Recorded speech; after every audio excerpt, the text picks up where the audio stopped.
आप सबका स्वागत करता हूं। मित्रों, आज का टॉपिक है doubling farmers income, will it be A nightmare for the government. मित्रों, अभी हाल ही में नीति आयोग के सदस्य श्री रमेश चंद्र जी ने कहा है कि growth in agriculture gross value added in financial year 2022 वो पिछले वर्ष की तुलना में ज़्यादा होगा, उसमें वृद्धि होगी क्योंकि क्रॉप्स की प्राइसेस बढ़ेंगी और साथ ही साथ जो मानसून है वो भी नॉर्मल होगा। लेकिन उन्होंने इस बात की चिंता भी व्यक्त की कि कुछ राज्यों को छोड़ दें तो अधिकांश राज्य रिफॉर्म्स इन एग्रीकल्चर पॉलिसीज करने में असफल रहे हैं और साथ ही साथ वो सिस्टम ऑफ मार्केटिंग भी डेवलप नहीं कर पाए हैं। इसलिए जो डबलिंग फार्मर्स इनकम की बात है बाय फाइनेंशियल ईयर 22-23 उसको बहुत ज़्यादा सेटबैक लगने की संभावना है। उन्होंने अपनी बात को एलाबरेट भी किया और एक पर आर्टिकल भी लिखी है। उन्होंने कहा कि जो पास्ट की स्ट्रेटजी थी एग्रीकल्चर सेक्टर के डेवलपमेंट की वो इस बात पर ख्याल करती थी कि एग्रीकल्चर आउटपुट को तेज़ी से बढ़ाया जाए और फूड सिक्योरिटी की कंडीशन को इम्प्रूव किया जाए, और इस स्ट्रेटजी के बहुत ही सकारात्मक परिणाम हुए थे। और इसलिए हम पाते हैं कि 1965-66 से लेके 2015 के बीच में फूड प्रोडक्शन में 3.7 टाइम्स की वृद्धि हुई, जबकि इसी दौरान पॉपुलेशन में 2.5 टाइम्स की वृद्धि हुई, और इसका परिणाम ही हुआ कि पर पर्सन फूड प्रोडक्शन में 45% की वृद्धि हुई। लेकिन फार्मर्स की इनकम नॉन फार्म सेक्टर की तुलना में नीची रही, इसी दौरान की स्थिति रही है। और हम पाते हैं कि अर्ली 1980s में हम पाते हैं कि जो नॉन एग्रीकल्चर वर्कर्स की जो इनकम थी उसकी तुलना में फार्मर्स इनकम की जो फार्म इनकम पर कल्टीवेटर वो थी वो 34% ही थी। रमेश चंद्र जी का ये कहना था कि जो 53% जो फार्म हाउस होल्ड हैं उनको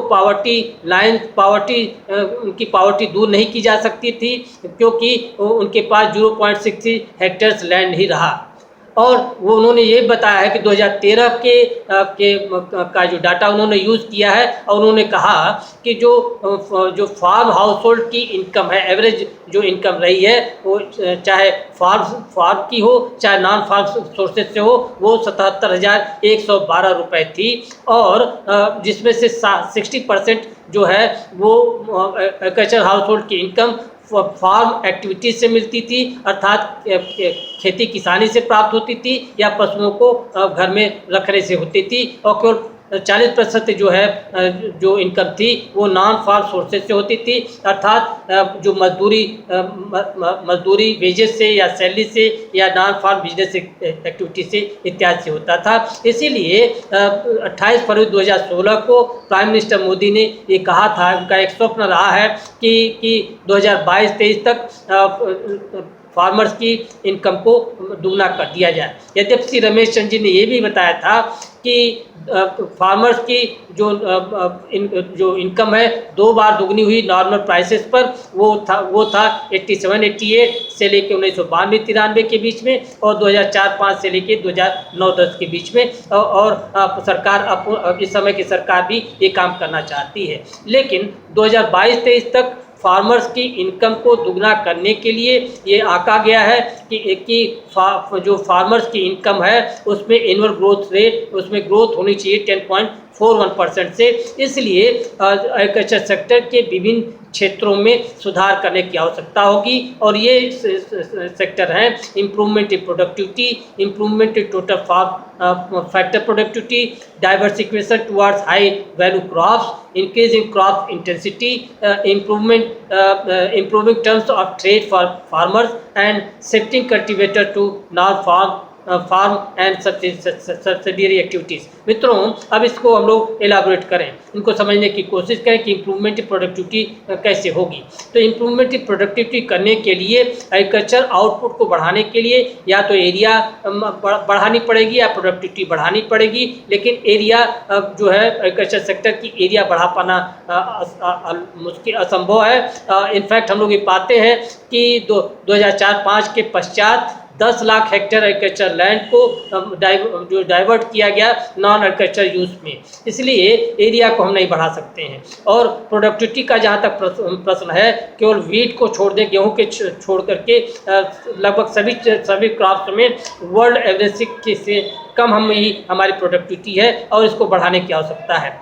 ये भी देखा गया कि जो पर हेक्टेयर प्रोडक्टिविटी थी ऑल क्रॉप्स की, जो कि इरिगेटेड एरिया रही हैं 2011-12 में, वो उससे 56,510 रुपये मिलते थे, और जबकि नॉन इरिगेटेड एरिया से 35,352 रुपये ही प्राप्त होता था, अर्थात बहुत ही कम जो है इनकम होती थी फार्मर्स की।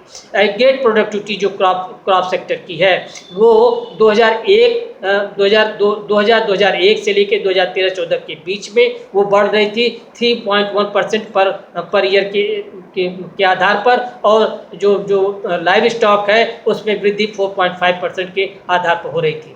दूसरी तरफ जब तक जो टोटल फैक्टर प्रोडक्टिविटी की जब हम लोग बात करें, जिसमें कि टेक्नोलॉजिकल चेंजेस के सम्मिलित हैं, स्किल है और इंफ्रास्ट्रक्चर डेवलपमेंट है, जिसको हम लोग बहुत ज़्यादा ख्याल जो प्रोडक्शन इनपुट के रूप में जिसको हम लोग ख्याल नहीं करते हैं। लेकिन यदि 2015 के पश्चात और 2022 के बीच में यदि इसमें 2.62% से प्रति वर्ष की वृद्धि यदि की जाए, तो इस दौरान हम लोग पाएंगे कि जो फार्मर्स की इनकम 26.3% से बढ़ाई जा सकती है। अब एक और प्रश्न है, एक और एरिया है कि diversification towards high value crops की बात है।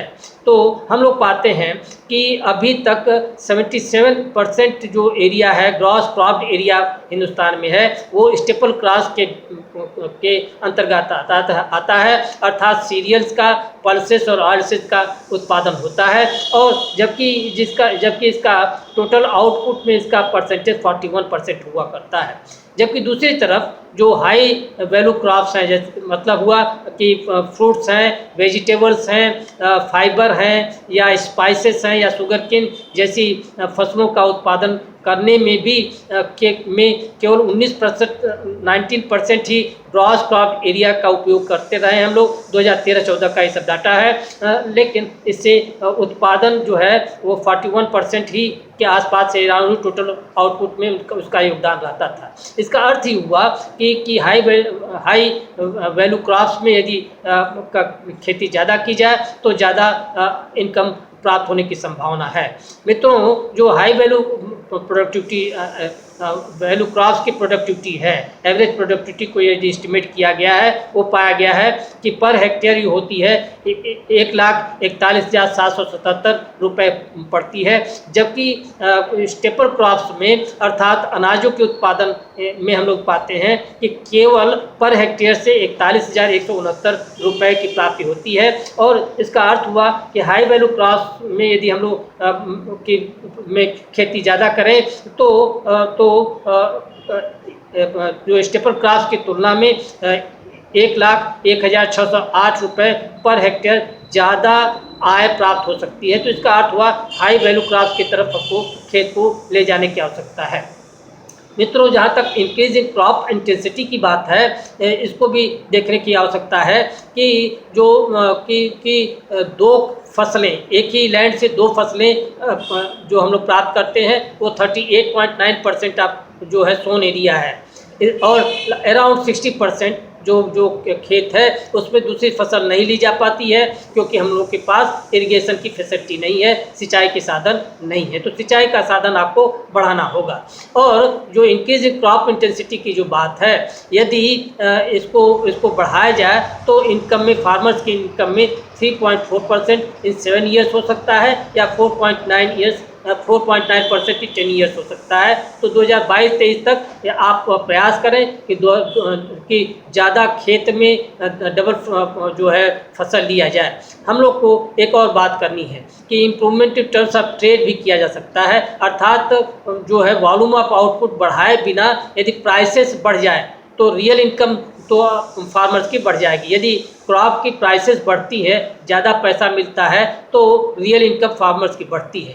लेकिन सेंटर फील करता है, केंद्र सरकार ये फील करती है कि इसके लिए मार्केट रिफॉर्म्स की आवश्यकता है। मार्केट रिफॉर्म्स में हम लोग को मिडिलमैन को हटाने की आवश्यकता पड़ेगी।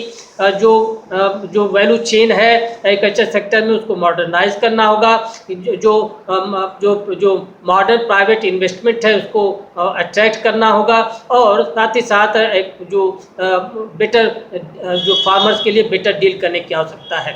अब इसी संदर्भ में हम लोग को जो ये रिसेंट जो फार्म एक्ट आया है इसी के संदर्भ में हम लोग का उसका आकलन भी करना चाहिए। मित्रों, कुछ अन्य तत्व भी हैं कि shifting cultivators to non farm and subsidiary activities भी करने की आवश्यकता है। रूरल एरियाज़ में हम पाते हैं कि एग्रीकल्चर सेक्टर में कुछ 64% वर्कर्स एम्प्लॉयड हैं और उनकी रूरल नेट डोमेस्टिक प्रोडक्ट में उनका भाग को 39%, उनका योगदान को 39% है। इसका मतलब है कि जो वर्कर्स का ओवर डिपेंडेंस है एग्रीकल्चर पर और उनको वहाँ या उनका अंडर एम्प्लॉयमेंट है, उनको वहाँ से हटाए जाने की आवश्यकता है। एक और बात है कि यदि एग्रीकल्चर सेक्टर में वो लगे रहते हैं तो वर्कर की प्रोडक्टिविटी केवल 62,235 रुपये है, जबकि नॉन फार्म सेक्टर्स में के वर्कर्स की प्रोडक्टिविटी 1,71,587 रुपये है। ये 2011-12 का डाटा है। तो इसका अर्थ है कि नॉन फार्म सेक्टर्स में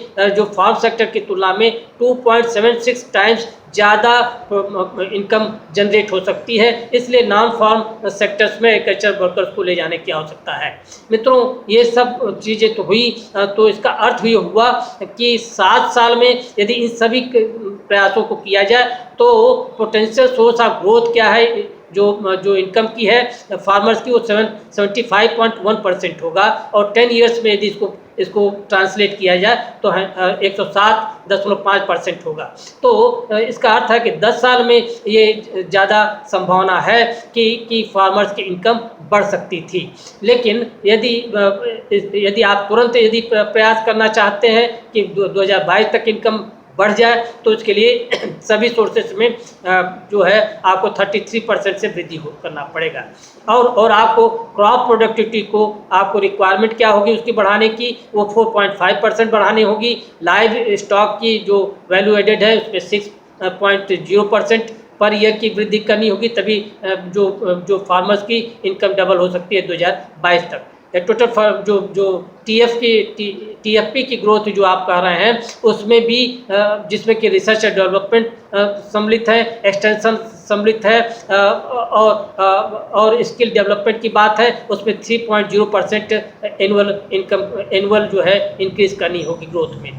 मित्रों, ये सब कार्य यदि करते हैं हम लोग तब जो फार्मर्स की इनकम है वो आप दुगनी कर पाएंगे। लेकिन प्रश्न तो ये है कि एरिया आपकी घट रही है और जो आपके प्रयास है वो कम है, तो इसलिए फार्मर्स की इनकम जो है मार्केट रिफॉर्म आप नहीं कर पा रहे हैं। तो इसीलिए श्री रमेश चंद जी ये चिंता व्यक्त उन्होंने किया है और नाराज़गी व्यक्त की है कि शायद ये डबल फार्म इनकम जो फार्मर्स की इनकम है वो शायद तेज़ी से फार्मर्स की इनकम डबल ना हो पावे, तो शायद प्राइम मिनिस्टर का जो सपना है वो अधूरा रह जाए। तो हम लोग को प्रयास करना होगा कि